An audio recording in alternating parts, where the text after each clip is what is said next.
1 Samuel 21. Then David came to Nob, to Ahimelech the priest. And Ahimelech came to meet David trembling, and said to him, "Why are you alone, and no one with you?" And David said to Ahimelech the priest, The king has charged me with a matter and said to me, Let no one know anything of the matter about which I send you, and with which I have charged you. I have made an appointment with the young men for such and such a place. Now then, what do you have on hand? Give me 5 loaves of bread, or whatever is here. And the priest answered David, "I have no common bread on hand, but there is holy bread, if the young men have kept themselves from women."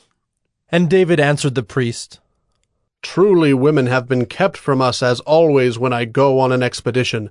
The vessels of the young men are holy even when it is an ordinary journey.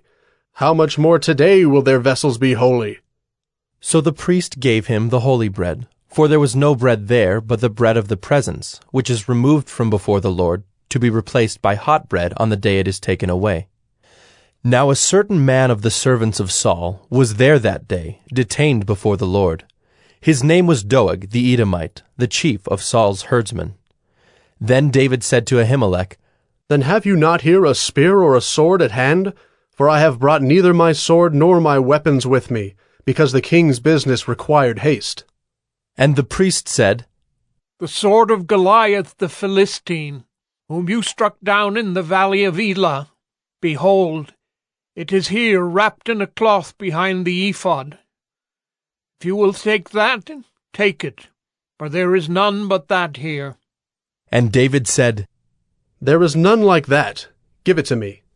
And David rose and fled that day from Saul, and went to Achish the king of Gath.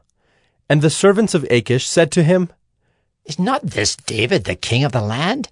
Did they not sing to one another of him in dances? Saul has struck down his thousands, and David his 10,000s. And David took these words to heart, and was much afraid of Achish the king of Gath. So he changed his behavior before them, and pretended to be insane in their hands, and made marks on the doors of the gate, and let his spittle run down his beard. Then Achish said to his servants, Behold, you see the man is mad. Why then have you brought him to me? Do I lack madmen, that you have brought this fellow to behave as a madman in my presence? Shall this fellow come into my house?